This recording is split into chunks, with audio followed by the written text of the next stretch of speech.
ಸಮಾರಂಭದ ಅಧ್ಯಕ್ಷರು, ನಮ್ಮ ಮಂಡಲದ ಅಧ್ಯಕ್ಷರು ಆಗಿರ್ತಕ್ಕಂಥ ಶ್ರೀಯುತ ಪ್ರಕಾಶ್ ಅವರೇ, ಜಿಲ್ಲಾ ಅಧ್ಯಕ್ಷರು ಆತ್ಮೀಯರು ಆಗಿರ್ತಕ್ಕಂಥ ಶ್ರೀಯುತ ಮೇಘರಾಜ್ ಅವರೇ, ಈ ಸಮಾರಂಭದ ಕೇಂದ್ರ ಬಿಂದುಗಳು, ನೂತನವಾಗಿ ಅಭಿವೃದ್ಧಿಯ ಹರಿಕಾರರು ಅಂತ ಹೇಳಿ ಶಿವಮೊಗ್ಗ ಜಿಲ್ಲೆ ಮತ್ತು ಕರ್ನಾಟಕದಾದ್ಯಂತ ಸನ್ಮಾನ್ಯ ಯಡಿಯೂರಪ್ಪನವರ ಸುಪುತ್ರರು ಆಗಿರ್ತಕ್ಕಂಥ ಶ್ರೀಯುತ ರಾಘವೇಂದ್ರ ಅವರೇ, ವಿಧಾನ ಪರಿಷತ್ತಿಗೆ ಆಯ್ಕೆಯಾಗಿರ್ತಕ್ಕಂಥ ಡಾಕ್ಟರ್ ಧನಂಜಯ್ ಸರ್ಜಿ ಅವರೇ, ನಮ್ಮ ಪಕ್ಷದ ಹಿರಿಯರು ಶ್ರೀಯುತ ಭಾನುಪ್ರಕಾಶ್ ಅವರೇ, ಪಕ್ಕದ ಕ್ಷೇತ್ರದ ಶಾಸಕ ಮಿತ್ರರು ಆದಂಥ ಶ್ರೀಯುತ ಹಾಲಪ್ಪನವರೇ, ನಮ್ಮ ಜನತಾ ದಳ ಜಾತ್ಯತೀತ ಜನತಾ ದಳದ ಅಧ್ಯಕ್ಷರಾಗಿರ್ತಕ್ಕಂಥ ಶ್ರೀಯುತ ಗಣಪತಿಯವರೇ, ಅನ್ಯತಾ ಭಾಷೆಯಲ್ಲಿ ಟೈಮ್ ಜಾಸ್ತಿ ಆಗುತ್ತೆ. ಎಲ್ಲರೂ ವೇದಿಕೆ ಮೇಲೆ ಕುಳಿತಿರ್ತಕ್ಕಂಥ ಎಲ್ಲ ನಮ್ಮ ಮುಖಂಡ ಮಾನ್ಯರುಗಳೇ, ಪಕ್ಷದ ಎಲ್ಲ ಪದಾಧಿಕಾರಿಗಳೇ, ಎಲ್ಲ ಶಕ್ತಿ ಕೇಂದ್ರ, ಮಹಾಶಕ್ತಿ ಕೇಂದ್ರ, ಬೂತಿನ ಅಧ್ಯಕ್ಷರುಗಳೇ, ಚುನಾಯಿತ ಪ್ರತಿನಿಧಿಗಳೇ, ವಿಶೇಷವಾಗಿ ಈ ಸಭೆಯಲ್ಲಿ ಒಂದು ಎಲ್ಲ ಮೂಲೆಯಿಂದ ತಾಳ್ಕೊಪ್ಪ, ಚಂದ್ರಗುತ್ತಿ, ಜಡೆ, ಆನವಟ್ಟಿ, ತತ್ತೂರು, ಉಳಿವಿ ಮತ್ತು ಸೊರಬ ಟೌನ್, ಆನವಟ್ಟಿ ಟೌನ್ ಎಲ್ಲ ಭಾಗಗಳಿಂದ ಬಂದಿರತಕ್ಕಂಥ ಎಲ್ಲ ನನ್ನ ಆತ್ಮೀಯ ಕಾರ್ಯಕರ್ತ ಬಂಧುಗಳೇ, ಮೊದಲನೇದಾಗಿ ಸನ್ಮಾನ್ಯ ಸಂಸತ್ ಸದಸ್ಯರಾಗಿರ್ತಕ್ಕಂಥ ಡಿ.ವೈ. ರಾಘವೇಂದ್ರ ಅವರಿಗೆ ಇಡೀ ಮಂಡಲದ ಪರವಾಗಿ, ಸೊರಬ ಕ್ಷೇತ್ರದ ಪರವಾಗಿ ತಮಗೆ ಆಧಾರವಾಗಿರ್ತಕ್ಕಂಥ ಅಭಿನಂದನೆಗಳು ಮತ್ತು ಶುಭಾಶಯಗಳು. ಅದೇ ರೀತಿಯಲ್ಲಿ ಶ್ರೀಯುತ ಡಾಕ್ಟರ್ ಧನಂಜಯ್ ಸರ್ಜಿ ಅವರಿಗೆ ಅಭೂತಪೂರ್ವಕವಾಗಿರ್ತಕ್ಕಂಥ ಜಯವನ್ನು ಸಾಧಿಸಿರ್ತಕ್ಕಂಥ ಶ್ರೀಯುತ ಸರ್ಜಿ ಅವರಿಗೆ ವಿಧಾನ ಪರಿಷತ್ತಿಗೆ ಇಡೀ 5 ಜಿಲ್ಲೆಗಳಿಂದ ಪ್ರಮುಖವಾಗಿ ಅಗ್ರಮಾನ್ಯ ಭಾಳ ಎಂದೂ ಸಿಗದೇ ಇರ್ತಷ್ಟು ಮತವನ್ನು ಜಯಭೇರಿಯಾಗಿ ಬಂದಿರತಕ್ಕಂಥ ಅವರಿಗೂ ಕೂಡ ಶುಭಾಶಯಗಳು ಮತ್ತು ಅಭಿನಂದನೆಗಳು. ಭಾಳ ವಿಶೇಷ ಅನಿಸುತ್ತೆ. ಒಂದು ಸಭೆನ ನಾವು ಪಾರ್ಟಿ ಲೆವೆಲ್ಗೆ ಒಂದು ಅಭಿನಂದನಾ ಸಭೆ ಕಾರ್ಯಕರ್ತರಿಗೆ ಅಂತೇಳಿ ಈಗಾಗಲೇ ಆಗಿದೆ. ಭಾಳಷ್ಟು ಚರ್ಚೆಗಳನ್ನು ಅವತ್ತು ಮಾಡಿದ್ದೀವಿ. ನಾನು ಮತ್ತೆ ಸಂಘಟನೆಗೆ ಮತ್ತು ಅದಕ್ಕೆ ನಾನು ಹಿಂದಿಗೆ ಮಾತನಾಡೋದಿಲ್ಲ, ಯಾಕಂದರೆ ನಾವೇ ಇದ್ದೀವಿ. ಒಂದು ದೊಡ್ಡ ಬಹಿರಂಗ ಸಭೆಯನ್ನು ಸನ್ಮಾನ್ಯ ಯಡಿಯೂರಪ್ಪನವರ ನೇತೃತ್ವದಲ್ಲಿ, ಜಿಲ್ಲೆಯ ಮತ್ತು ರಾಜ್ಯದ ನಾಯಕರ ನೇತೃತ್ವದಲ್ಲಿ ಮಾಡಬೇಕು ಅಂತಕ್ಕಂಥದ್ದು ಆಸೆಯನ್ನು ನಾವೆಲ್ಲರೂ ಇಟ್ಕೊಂಡಿದ್ವಿ. ವಾಗ್ದಾನವನ್ನು ಕೂಡ ಚುನಾವಣೆ ಸಂದರ್ಭದಲ್ಲಿ ಕೊಟ್ಟಿದ್ವಿ. ಆನವಟ್ಟಿಗೆ ಒಂದು ಸಭೆ ಮತ್ತು ಸೊರಬಕ್ಕೊಂದು ಬಹಿರಂಗ ಸಭೆಯನ್ನು.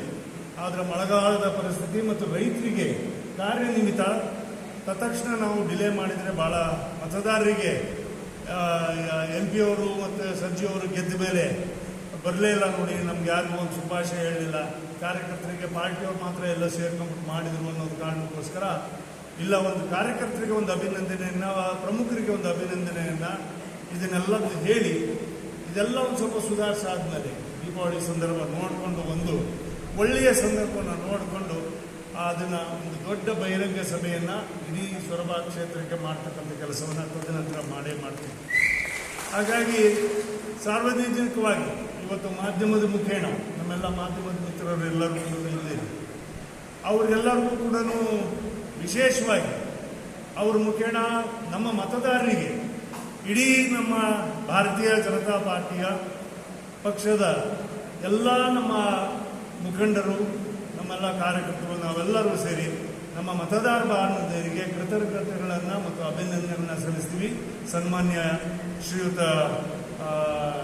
ರಾಘವೇಂದ್ರ ಅವ್ರನ್ನ ಅಭೂತಪೂರ್ವಕವಾಗಿರ್ತಕ್ಕಂಥ ಜಯವನ್ನು ಅವರು ನಮಗೆ ಆಶೀರ್ವಾದ ಮಾಡಿದ್ದಕ್ಕೆ, ಅದೇ ರೀತಿಯಲ್ಲಿ ಶ್ರೀಯುತ ಡಾಕ್ಟರ್ ಧನಂಜಯ್ ಸರ್ಜಿ ಅವರಿಗೆ ಶಿಕ್ಷಣ ಪದವೀಧರ ಕ್ಷೇತ್ರದಿಂದಲೂ ಕೂಡ ಅವರಿಗೆ ನಮ್ಮ ಕೃತಜ್ಞತೆಗಳನ್ನು ಅಭಿನಂದನೆಗಳನ್ನು ಸಲ್ಲಿಸ್ತೀವಿ ಮತದಾರರಿಗೆ.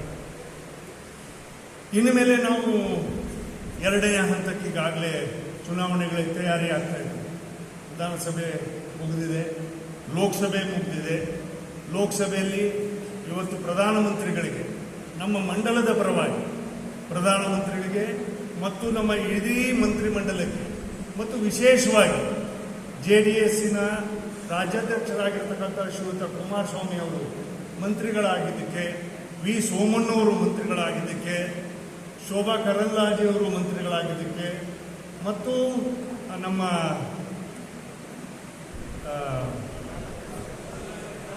ಪ್ರಹ್ಲಾದ್ ಜೋಶಿ ಅವರು, ಆಮೇಲೆ ಶ್ರೀಮತಿ ನಿರ್ಮಲಾ ಸೀತಾರಾಮನ್, 5 ಜನ ಅವರೆಲ್ಲರಿಗೂ ಕೂಡ ಇಡೀ ಮಂಡಲದ ಪರವಾಗಿ ನಮ್ಮ ಶುಭಾಶಯಗಳನ್ನು ಮತ್ತು ಅಭಿನಂದನೆಗಳನ್ನು ನಾವು ಸಲ್ಲಿಸ್ತಾ ಇದ್ದೇವೆ. ಯಾಕಂದರೆ ಅವರೇ ನಮಗೆ ಇವಾಗ MP ಅವರು, ನಮ್ಮ ಮಂತ್ರಿಗಳು, ಇಡೀ ಕರ್ನಾಟಕ ರಾಜ್ಯ ಒಳ್ಳೆ ಒಳ್ಳೆ ಇಲಾಖೆಗಳು ಅವರಿಗೆ ಸಿಕ್ಕಿದೆ. ಒಂದು ಕಡೆಗೆ ಉಕ್ಕು ಮತ್ತು ಭಾರೀ ಕೈಗಾರಿಕೆ, ಇನ್ನೊಂದು ಕಡೆಗೆ ಜಲಶಕ್ತಿ ಮತ್ತು ರೈಲ್ವೇಸ್ ಒಂದು ಕಡೆಗೆ ಸಿಕ್ಕಿದೆ, ಮತ್ತು ಲೇಬರು ಮತ್ತು MSW ಮೀಡಿಯಂ ಇಂಡಸ್ಟ್ರೀಸ್ ಕೂಡ ಸಿಕ್ಕಿದೆ, ಮತ್ತು ಅಫ್ಕೋರ್ಸ್ ನಮಗೆ ಆಹಾರ ಇಲಾಖೆಯಿಂದ ನಮಗೆ ಪ್ರಹ್ಲಾದ್ ಜೋಶಿ ಅವರು ಬಂದಿದ್ದಾರೆ, ಮತ್ತು ಎಲ್ಲಕ್ಕಿಂತ ಹೆಚ್ಚಾಗಿ ಫೈನಾನ್ಸ್ ಡಿಪಾರ್ಟ್ಮೆಂಟ್ ಇಡೀ ಕರ್ನಾಟಕಕ್ಕೆ ಇಲ್ಲಿವರೆಗೂ ಸರಿಯಾಗಿ ತೂಗಿಸ್ಕೊಂಡು ಬಂದಿರತಕ್ಕಂಥ ನಿರ್ಮಲಾ ಸೀತಾರಾಮನ್ ರಾಷ್ಟ್ರವನ್ನೇ ತೂಗಿಸಿದ್ದಾರೆ. ಕರ್ನಾಟಕ ರಾಜ್ಯಕ್ಕೂ ಕೂಡ ಬೇಕಾದಂಥ ಸಂದರ್ಭದಲ್ಲಿ ಕರೆಕ್ಟಾಗಿ ನ್ಯಾಯಯುತವಾಗಿ ಹಣವನ್ನು ಒದಗಿಸ್ಕೊಡ್ತಕ್ಕಂಥ ಕೆಲಸವನ್ನು ಮಾಡಿದ್ದಾರೆ. ಮತ್ತು ಇಲ್ಲಿಂದನೇ ಪ್ರಧಾನಮಂತ್ರಿಗಳಿಗೆ ನಮ್ಮ ಶುಭಾಶಯಗಳು. ನಿನ್ನೆ ಮೊದಲನೇ ದಿನ 20,000 ಕೋಟಿ ರೂಪಾಯಿನ ಹಣವನ್ನು ನೇರವಾಗಿ ರೈತರುಗಳ ಖಾತೆಗೆ ಕೊಟ್ಟಿರ್ತಕ್ಕಂಥವರಿಗೆ ಪ್ರಧಾನಮಂತ್ರಿಗಳಿಗೆ ನಮ್ಮ ಶುಭಾಶಯಗಳನ್ನು ಸಲ್ಲಿಸ್ತೇವೆ. ಯಾಕಂದರೆ ಇದು ನಮಗೆ ಮೊದಲನೇ ವಾರ, ಮೊದಲನೇ ಅಧಿಕಾರ, ಮೂರನೇ ಬಾರಿ ನಮ್ಮ BJP ಸರ್ಕಾರ ಕೇಂದ್ರದಲ್ಲಿ ಬಂದಮೇಲೆ ಮೊದಲನೇ ಅಧಿಕಾರ. ಮತ್ತು ನಾನು ರಾಜಕೀಯವಾಗಿ ನಾನು ಏನು ಮಾತನಾಡೋಕೆ ಹೋಗೋದಿಲ್ಲ, ಯಾಕಂದರೆ ಮುಗಿದಿರೋ ಹಂತ ಅದು. ಜನ ಉತ್ತರ ಕೊಟ್ಟಿದ್ದಾರೆ, ಈಗ ನಾವು ಅದನ್ನು ಹಿಂದೆ ಹೋಗೋದಿಲ್ಲ. ಆದರೆ ರಾಜ್ಯ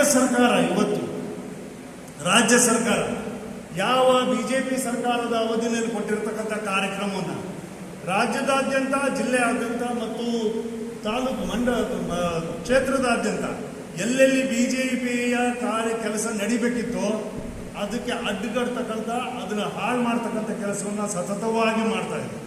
ನಾನು ಜಿಲ್ಲೆಗೆ ಮಾತನಾಡೋಕ್ಕೆ ಹೋಗಲ್ಲ, ರಾಜ್ಯದ ಮಾತನಾಡೋಕ್ಕೆ ಹೋಗೋದಿಲ್ಲ. ನಾವು ಕೊಟ್ಟಿರ್ತಕ್ಕಂಥ ಮನೆಗಳು, ಆಶ್ರಯ ಮನೆಗಳಿಗೆ ಒಂದು ಬಿಲ್ಲು ಕೂಡ ಆಗಲಿಲ್ಲ. ಈಗಾಗಲೇ ಜನ ಫೌಂಡೇಶನ್ ಕಟ್ಕೊಂಡು ಲಿಂಕ್ ಹಾಕೊಂಡು ಮೇಲ್ವರೆಗೂ ಬಂದಿದ್ದಾರೆ. ಒಂದು ಬಿಲ್ಲು ಕೂಡ ಮಂಜೂರಾತಿ ಮಾಡಲಿಲ್ಲ 3 ವರ್ಷದಲ್ಲಿ. ಈಗಾಗಲೇ ಮನೆ ಕಟ್ಟಿ ಮುಗಿತಕ್ಕಂಥ ಕೆಲಸ ಆಗಬೇಕಿದೆ. ಮತ್ತು ಅನೇಕ ಗ್ರಾಮೀಣ ಅಭಿವೃದ್ಧಿಯಲ್ಲಿ ಇರ್ತಕ್ಕಂಥ ಕಾರ್ಯಕ್ರಮವನ್ನು, ಪಂಚಾಯತಿ ಲೆವೆಲ್ಗೆ ಇರ್ತಕ್ಕಂಥ ಕಾರ್ಯಕ್ರಮಕ್ಕೆ ಒಂದು ರಸ್ತೆ ಗುಂಡಿ ಮುಚ್ಚತಕ್ಕಂಥ ಕೆಲಸವನ್ನು ಅವ್ರು ಯಾರು ಕೂಡ ಮಾಡಲಿಲ್ಲ. ಬರ ನಿರ್ವಹಣೆಯಲ್ಲಿ ಪೂರ್ಣವಾಗಿ ವಿಫಲ ಆಗಿದ್ದಾರೆ, ಪೂರ್ಣ ಪ್ರಮಾಣದಲ್ಲಿ ವಿಫಲ ಆಗಿದ್ದಾರೆ. ರಾಜ್ಯದಲ್ಲಿ ಎಲ್ಲೂ ಕೂಡ ಬರ ನಿರ್ವಹಣೆ ಮಾಡೋದಕ್ಕೆ ರಾಜ್ಯಕ್ಕೆ ಎಲ್ಲರೂ ಒಂದು ಹತ್ರ ಕುಡಿಯೋ ನೀರಿಗೆ ಅಂತೇಳಿ ಸಮಸ್ಯೆ ಬಂದಾಗ ಯಾವ ಒಬ್ಬ ಜಿಲ್ಲಾ ಮಂತ್ರಿನೂ ಹೋಗಿ ಅಲ್ಲಿರ್ತಕ್ಕಂಥ ಇದಕ್ಕೆ ಹೋಗಿ ಸಮಸ್ಯೆಗೆ ಬಗೆಹರಿಸ್ತಕ್ಕಂಥ ಎಲ್ಲರೂ ಕೂಡ ರಾಜಕೀಯವಾಗಿ. ಆದರೆ ಪ್ರಧಾನಮಂತ್ರಿಗಳು ಮಾತ್ರ ನಮ್ಮ ಜಲ, ನಮ್ಮ ನಲ್ಲಿ ನೀರು, ಮನೆಗೂ ಭಾಗ್ಯ, ಜಲಭಾಗ್ಯ,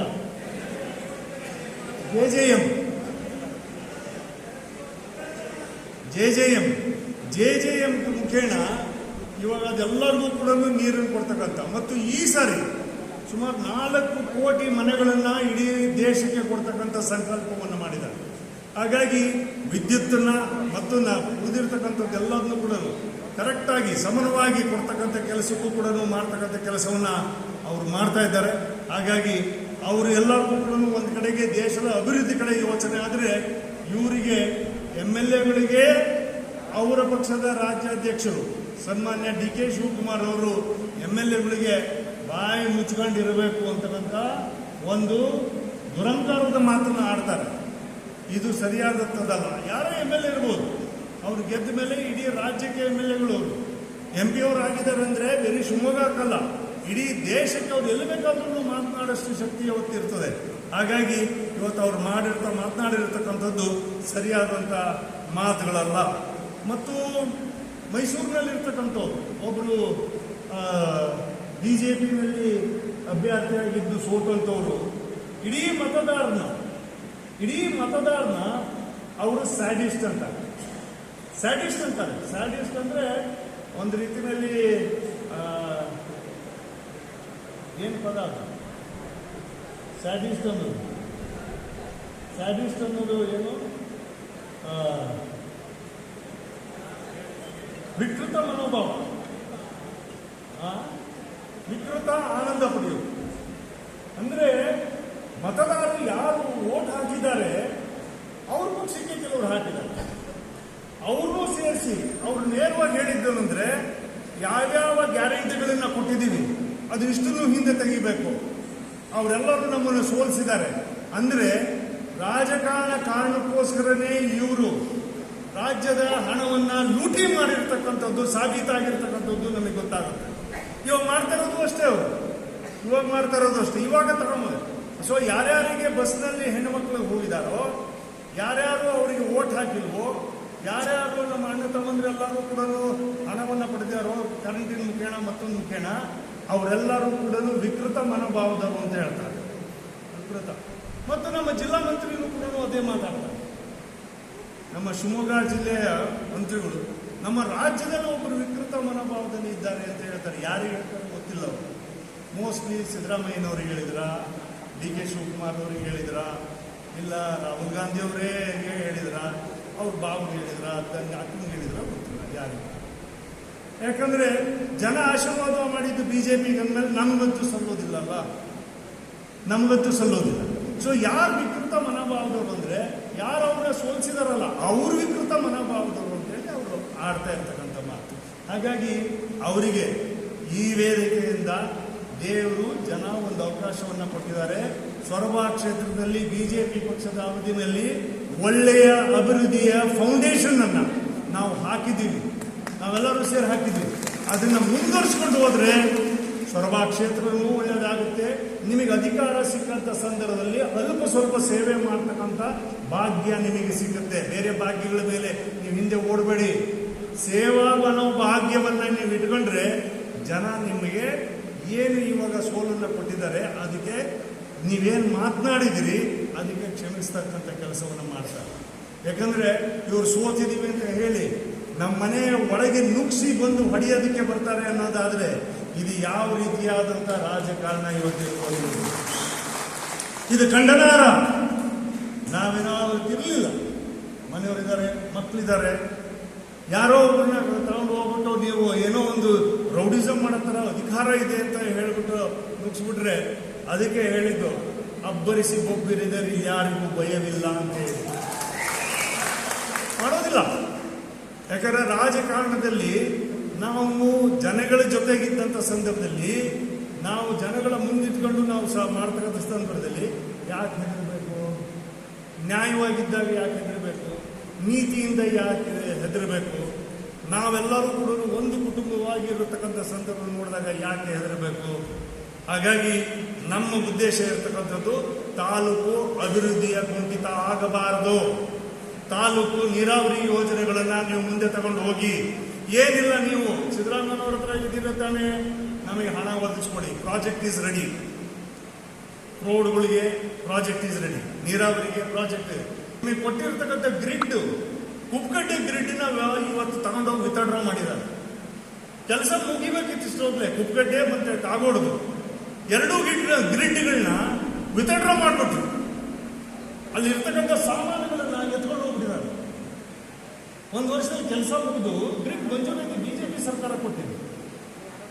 ಮತ್ತು ವಿಸ್ತಾರ ಅಡ್ಮಿನಿಸ್ಟ್ರೇಟಿವ್ ಬ್ಲಾಕ್ 100 ಕೋಟಿನಲ್ಲಿ ಆಗಿರ್ತಕ್ಕಂಥದ್ದನ್ನ ಹಣ ಬಂದಿದ್ದನ್ನ ಅದನ್ನ ವಿತಡ್ರಾ ಮಾಡಕ್ ಹೋಗಿದ್ದಾರೆ.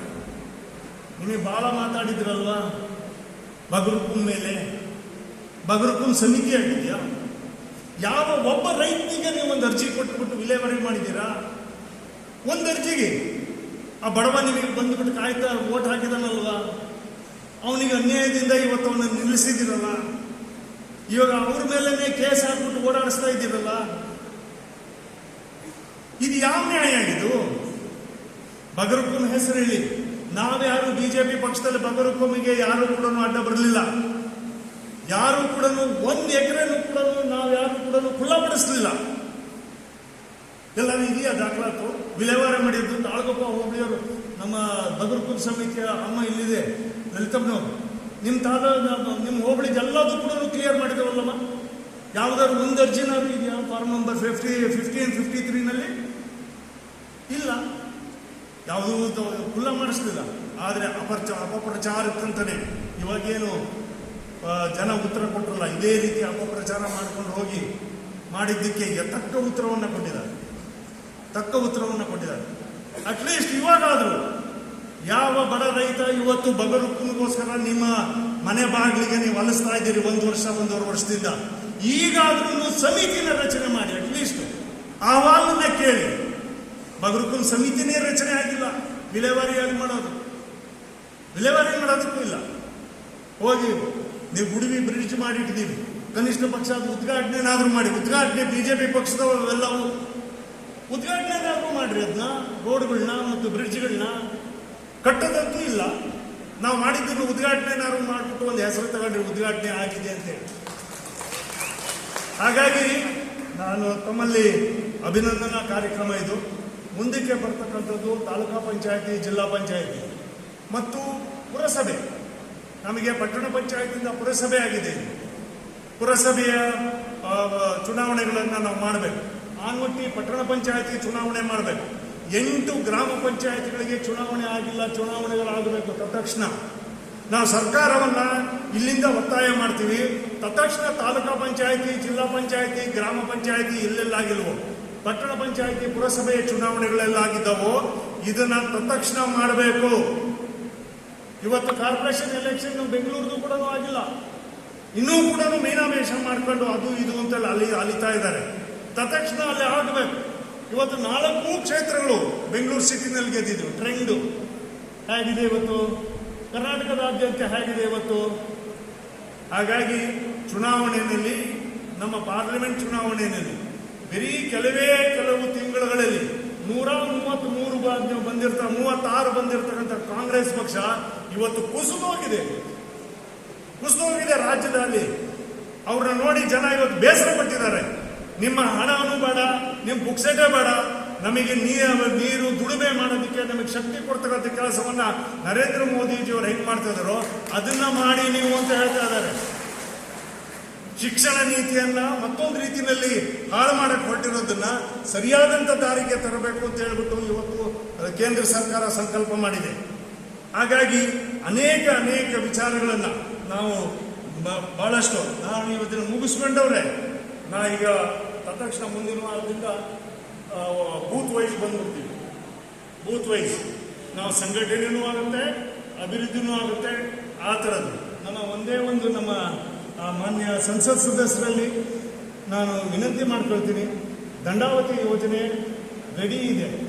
ಅದಕ್ಕೆ ನಾವು ಕೇಂದ್ರ ಸರ್ಕಾರದಿಂದ ಕೊಟ್ಟರೆ ಸುಮಾರು 27,000 ಹೆಕ್ಟೇರ್ ಮಲೆನಾಡು ಭಾಗದ ಪೂರ್ಣ ಪ್ರಮಾಣ ರೆಡಿ ಇದೆ. ಒಂದೇ ಒಂದು ಸೈನ್ ಹಾಕಿ ಕೊಟ್ಟರೆ ಅದು, ಯಾಕಂದ್ರೆ ಮೂಡಿ, ಮೂಗೂರು, ಕಚವಿ ಇವೆಲ್ಲವೂ ಆಗಿದಾವೆ ಆ ಕಡೆ ಭಾಗ. ಅದಕ್ಕೆ ನೀರು ಬೇಕು ಅಂದ್ರೆ ಕಂಪ್ಲೀಟ್ ಆಗಿ 2-3 ಬೆಳೆಗೆ ನೀರು ಬೇಕು ಅಂದ್ರೆ ಶರಾವತಿ ಹಿನ್ನೀರು ಡೆಡ್ ಸ್ಟೋರೇಜ್ ಏನಿದೆ ಅದರಿಂದ ದಂಡಾವತಿ ನೀರಿಗೆ ಮಾವಿನಹಳ್ಳಿ ಮುಖೇಣ ಮತ್ತು ವರದಾ ನದಿ ಮುಖೇಣ ನಮಗೆ ನೀರು ಹರಿಸಿ ಈ ಕಡೆ ಭಾಗಕ್ಕೆ ನೀರಾವರಿ ಆಗುತ್ತೆ. ಆ ಕಡೆ ಇಡೀ ತಾಲೂಕು 90% ಶೇಕಡವಾರು 90% ಅಷ್ಟು ನೀರಾವರಿ ಆಗುತ್ತೆ. ಇದು ನಮ್ಮ ಕನಸು. ಶಾಶ್ವತವಾಗಿರ್ತಕ್ಕಂಥ ರೈತರಿಗೆ ಭೂಮಿಗೆ ನೀರು ಕೊಟ್ಟರೆ ತಮ್ಮ ಜೀವನವನ್ನು ಕಟ್ತಕ್ಕಂಥ ಶಕ್ತಿ ಇವತ್ತು ನಮ್ಮ ಪ್ರತಿಯೊಬ್ಬ ರೈತನಿಗಿದೆ. ಆಮೇಲೆ ಇಂಡಸ್ಟ್ರೀಸ್ ತರಬೇಕು ಮತ್ತೊಂದು. ಮತ್ತು ಇದ್ರ ಜೊತೆಗೆ ಸಂಸತ್ ಸದಸ್ಯರಲ್ಲಿ ವಿನಂತಿ ಮಾಡ್ಕೊಳ್ತೀನಿ, ತಾಳಗುಪ್ಪ ರೈಲು ಮಾರ್ಗವನ್ನ ಸೊರಬ, ಆನ್ಮಟ್ಟಿ ಮುಖೇಣ, ಹಾನಗಲ್, ತಡಸ್ ಮುಖೇಣ ಹುಬ್ಳಿಗೆ ಇದು ನಮ್ಮ ಬಹಳ ವರ್ಷದ ಕನಸು. ನಮ್ಮ ಅಪ್ಪ ರಿಕಾರ್ಡ್ಲಿಂದನೂ ನಾನು ಕೇಳ್ಕೊಳ್ತಾ ಬಂದೀನಿ, ಇದನ್ನ ಮಾಡೋಣ. ಅಲ್ಲಿ ಡೆಡ್ ಮೂಲೆ ಹೋಗಿ ರೈಲು ಬಂದು ನಿಂತು ವಾಪಸ್ ಬೆಂಗಳೂರಿಗೆ, ಮೈಸೂರಿಗೆ ಹೋಗುತ್ತೆ. ಅದನ್ನ ನಾವು ಮುಂದುವರಿಸ್ಕೊಂಡ್ರೆ ಹುಬ್ಳಿಗೆ ಹೋಗಿ ಸೇರಿಸ್ಬೋದು. ಇದರಿಂದ ನಮ್ಮ ಯಾವುದೇ ಒಂದು ಇಂಚು ಕೂಡ ಫಾರೆಸ್ಟ್ ಕೂಡ ಬರೋದಿಲ್ಲ. ಎಲ್ಲೂ ಕೂಡ ನಿಮಗೆ ಅಕ್ವಿಸಿಷನ್ ಪ್ರೊಸೀಡಿಂಗ್ಸ್ ಇಲ್ಲ. ನೀವು ಅದನ್ನ ತತ್ಕ್ಷಣ ರೈಲ್ವೆ ಡಿಪಾರ್ಟ್ಮೆಂಟ್ನವರು ವಿ ಸೋಮಣ್ಣವರು ಇದ್ದಾರೆ ಮತ್ತು ಕೇಂದ್ರದಲ್ಲಿ ತಾವಿದ್ದೀರಿ, ತಮಗೆ ಇದಕ್ಕೆ ವಿನಂತಿ ಮಾಡ್ಕೊಳ್ತೀವಿ. ನಾವು ಒಂದು ಡೆಲಿಗೇಷನ್ಸು ಕೂಡ ಬರ್ತೀವಿ, ಅದನ್ನ ಮಾಡಿಕೊಡ್ಬೇಕು ಅಂತ ಹೇಳಿ. ಇನ್ನು ಸಣ್ಣ ಪುಟ್ಟ ರೋಡು, PNGSY ಅದು ಇದು ಎಲ್ಲ ನೀವು ಹಿಂದೆ ಹ್ಯಾಕ್ ಮಾಡಿದ್ದಾರೋ ಅದೇ ರೀತಿಯಲ್ಲಿ ಈ ಸರಿ ಮುಂದುವರಿಸಿದ್ರೆ ಯಾರು ಮಾಡ್ತಾರೋ ಬಿಡ್ತಾರೋ ನಮ್ಮ MP ಅವ್ರನ್ನ ಇಟ್ಕೊಂಡು ಸೊರಬ ಕ್ಷೇತ್ರದ ಅಭಿವೃದ್ಧಿಗೆ ನಾವು ಮುಂದೆ ಹೋಗ್ತಕ್ಕಂಥ ಛಲವನ್ನು ಮಾಡ್ತಕ್ಕಂಥ ಕೆಲಸನ ಮಾಡೋಣ ಅಂತಕ್ಕಂಥ ಮಾತಿನೊಂದಿಗೆ ಇದರ ಜೊತೆಗೆ ನಮಗೆ ರಾಜ್ಯದ ಪಕ್ಷದಿಂದ ಅನೇಕ ನಾಯಕರುಗಳು ಬಂದು ಈ ಚುನಾವಣೆಯಲ್ಲಿ ನಮ್ಮ ಸಹಕಾರ ಕೊಟ್ಟು ನಮಗೆ ಆಶೀರ್ವಾದ ಮಾಡಿದ್ದಾರೆ ಮತ್ತು ರಾಷ್ಟ್ರದ ನಾಯಕರುಗಳು ಕೆಲವರು ಬಂದಿದ್ದಾರೆ. ಎಲ್ಲದಕ್ಕಿಂತ ಹೆಚ್ಚಾಗಿ 1.5-2 ತಿಂಗಳ ಮುಂಚಿತವಾಗಿ ಸನ್ಮಾನ್ಯ ಪ್ರಧಾನಮಂತ್ರಿಗಳು ನರೇಂದ್ರ ಮೋದಿಜಿಯವರು ಶಿವಮೊಗ್ಗ ಜಿಲ್ಲೆಗೆ ಬಂದು ಒಬ್ಬೊಬ್ಬರಾಗಿ ಬೆರಳು ತೋರಿಸಿ ನೋಡಿ ಅವತ್ತಿನ ದಿನನೇ ಪಾರ್ಲಿಮೆಂಟರಿ ಕ್ಷೇತ್ರಕ್ಕೆ ಮುಂಚೂಣಿಯ ಗೆಲುವನ್ನು ಆಗೋದಕ್ಕೆ ಸುಗಮವಾದಂಥ ದಾರಿ ಮಾಡಿಕೊಟ್ಟಿರೋದಕ್ಕೆ ಮಾನ್ಯ ಪ್ರಧಾನಮಂತ್ರಿಗಳಿಗೆ ನನ್ನ ಕೃತಜ್ಞತೆಗಳು, ಅಭಿನಂದನೆ. ಮತ್ತು ಎಲ್ಲದಕ್ಕಿಂತ ಹೆಚ್ಚಾಗಿ ನಮ್ಮ ಜಿಲ್ಲೆಯ ಅನೇಕ ನಾಯಕರುಗಳು ಇವತ್ತು ಇದಕ್ಕೆ ಸಂಘ ಮಾರ್ಗದರ್ಶನ ಮಾಡಿ ನಮ್ಮ ಜಿಲ್ಲಾ ಅಧ್ಯಕ್ಷರು ಶ್ರೀಯುತ ಭಾನೂಜಿಯವರು ಮತ್ತು ಜಿಲ್ಲೆಯ ಪೂರ್ಣ ಪ್ರಮಾಣದ ಪದಾಧಿಕಾರಿಗಳು ನಿರಂತರವಾಗಿ ಸಂಪರ್ಕದಲ್ಲಿದ್ದು ಇದನ್ನು ಯಶಸ್ವಿಗೊಳಿಸಿದ್ದಾರೆ. ಮತ್ತು ಅದೇ ರೀತಿಯಲ್ಲಿ ನಮ್ಮ ಮಂಡಲದ ಅಧ್ಯಕ್ಷರು ಮತ್ತು ಪದಾಧಿಕಾರಿಗಳು ಮತ್ತು ಎಲ್ಲ ಹಂತದಲ್ಲಿರ್ತಕ್ಕಂಥ ಪಕ್ಷದ ಹಿರಿಯ ಬಂಧು ಮಿತ್ರರು, ಮೋರ್ಚಾಗಳ ಅಧ್ಯಕ್ಷರುಗಳು ಮತ್ತು ಎಲ್ಲ ಪದಾಧಿಕಾರಿಗಳು ಎಲ್ಲರಿಗೂ ಕೂಡ ಒಮ್ಮನಸ್ಸಿನಿಂದ ಸೊರಬವನ್ನು ಲೀಡ್ ಕೊಡಲೇಬೇಕು ಅಂತಕ್ಕಂಥ ವಾದದಲ್ಲಿ ಇಟ್ಕೊಂಡಿರ್ತಾರೆ. ಮತ್ತು ಎಲ್ಲದಕ್ಕಿಂತ ಹೆಚ್ಚಾಗಿ ಸಮಾಜಗಳು, ಸಣ್ಣ ಸಮಾಜಗಳು, ದೊಡ್ಡ ಸಮಾಜವನ್ನು ನಮಗೇನಾದರೂ ಹೆಚ್ಚು ಕಮ್ಮಿ ಈ ಥರ ಜಾತಿವಾರು ಮತಕ್ಕೆ ಮತ ಅಂತ ಹೇಳ್ಬಿಟ್ಟು ಏನಾದ್ರು ಹೋದಂಥ ಸಂದರ್ಭದಲ್ಲಿ ಜಾರು ಬಿಟ್ರೆ ಅಂತಕ್ಕಂಥ ವಾದದ ಮೇಲೆ ಎಲ್ಲ ಸಮಾಜಗಳು, ಅದು ಮಡಿವಾಳ ಸಮಾಜ, ಕುಂಬಾರ ಸಮಾಜ, ಗಂಗಮತ ಸಮಾಜ, ನಮ್ಮ ಉಪ್ಪಾರ ಸಮಾಜಗಳು, ಪರಿಶಿಷ್ಟ ಜಾತಿ ಪರಿಶಿಷ್ಟ ಪಂಗಡದ ಸಮಾಜಗಳು, ಮುಂದುಳಿದ ವರ್ಗದ ಸಮಾಜ, ಬ್ರಾಹ್ಮಣ ಸಮಾಜ, ಒಕ್ಕಲಿಗ ಸಮಾಜ ಮತ್ತು ಎಲ್ಲದಕ್ಕಿಂತ ಹೆಚ್ಚಾಗಿ ಇವರು ಒಂದೇ ಸರಿಗೆ ಒಂದು ಕಡೆಗೆ ಹಾಲು ಬಿಡ್ತಾರೆ, ಇವೆಲ್ಲವೂ ಮುಗಿದು ಹೋಗುತ್ತೆ, ಎಲ್ಲರೂ ಕೂಡ ಕಡೆ ಆಗ್ಬೋದು. ಇವೆಲ್ಲವನ್ನು ಬಿಟ್ಟು ನಾವು ಎಲ್ಲರೂ ಕೂಡ ದೇಶವನ್ನು ನೋಡ್ತಕ್ಕಂಥ ಚುನಾವಣೆ ಮಾಡ್ತಾ ಇದ್ದೀವಿ. ನಾವು ಜಾತಿಗೋಸ್ಕರ ಮಾಡ್ತಾ ಇಲ್ಲ, ನಾವು ಭಾರತೀಯರು, ನಾವು ಕನ್ನಡಿಗರು ಅಂತಕ್ಕಂಥ ವಾದಗಳನ್ನು ಮಾಡಿರ್ತಕ್ಕಂಥ ಚುನಾವಣೆ ಇದೆ. ಇದು ಬಹಳಷ್ಟು ರಾಜಕಾರಣಿಗೆ ಇದು ಮಾರ್ಗದರ್ಶನ ಮತ್ತು ಉತ್ತರ ಅಂತ ಹೇಳಿ ನಾನು ಭಾವಿಸಿದ್ದೀನಿ. ಅಭಿವೃದ್ಧಿಯ ಪರವಾಗಿ ಚುನಾವಣೆ ನಡೀಬೇಕು, ದೇಶದ ಪರವಾಗಿ ನಡೀಬೇಕು, ರಾಜ್ಯದ ಪರವಾಗಿ ಮತ್ತು ಅಭಿವೃದ್ಧಿಯ ಕಾರ್ಯಕ್ರಮಗಳ ಪರವಾಗಿ ನಡೀಬೇಕು, ಬಡವನ ಪರವಾಗಿ ಚುನಾವಣೆ ನಡೀಬೇಕೆ ಹೊರತು ಇಲ್ಲಿ ದ್ವೇಷಕ್ಕೋಸ್ಕರ, ಅಹಂಕಾರಕ್ಕೋಸ್ಕರ, ಪ್ರತಿಷ್ಠೆಗೋಸ್ಕರ ಚುನಾವಣೆಗಳು ನಡೆಯೋದ್ರಲ್ಲಿ ಅರ್ಥ ಇಲ್ಲ ಅಂತ ಹೇಳಿ ನಾನು ಭಾವಿಸಿದ್ದೀನಿ. ಹಾಗಾಗಿ ತಮ್ಮೆಲ್ಲರಿಗೂ ಕೂಡ ಇಡೀ ರಾಜ್ಯ ಇವತ್ತು ಶಿವಮೊಗ್ಗ ಜಿಲ್ಲೆಯನ್ನು ನೋಡ್ತಕ್ಕಂಥ ಸಂದರ್ಭ ಆಗೋಗಿತ್ತು. ಒಂದು ಟೈಮ್ನಲ್ಲಿ ಏನಪ್ಪ ಇದು, ರಾಜ್ಕುಮಾರ್ ಅವರು ಸೊಸೆ, ಬಂಗಾರಪ್ಪನವರ ಮಗಳು ಶಿವರಾಜ್ ಕುಮಾರ್ ಅವರು ಬಂದುಬಿಟ್ಟಿದ್ದಾರೆ, ಇದನ್ನೆಲ್ಲವನ್ನು ಶಿವಮೊಗ್ಗ ಜಿಲ್ಲೆಯವರು ಹೇಗೆ ನಿಭಾಯಿಸ್ತಾರಪ್ಪ ಇದನ್ನ ಅಂತಕ್ಕಂಥ ವಾದವನ್ನು ಇಟ್ಕೊಂಡಿದ್ವಿ. ಅದನ್ನೆಲ್ಲದನ್ನು ಮೀರಿ ಸಾಮಾನ್ಯ ಕಾರ್ಯಕರ್ತ, ನಾನು BJPಯ ಕಾರ್ಯಕರ್ತ, ಇದನ್ನೆಲ್ಲದನ್ನು ಕೂಡ ನಿಭಾಯಿಸಬಲ್ಲೆ ಅಭಿಮಾನವನ್ನು ಇಟ್ಕೊಂಡು ಬಡವರ ಬಂದಿಗೆ ಅವ್ರು ಕೊಟ್ಟಿರ್ತಕ್ಕಂಥ ಕಾರ್ಯಕ್ರಮಗಳನ್ನ ಜೊತೆಗೆ ಇಟ್ಕೊಂಡು BJP ಜೊತೆಗೂಡಿಸ್ಕೊಂಡು ಈ ಕಾರ್ಯಕ್ರಮಗಳನ್ನ ತಗೊಂಡು ಹೋಗ್ಬರ್ತೀರಿ. ಅಭಿಮಾನಿಗಳು ದೇವರಿಂದ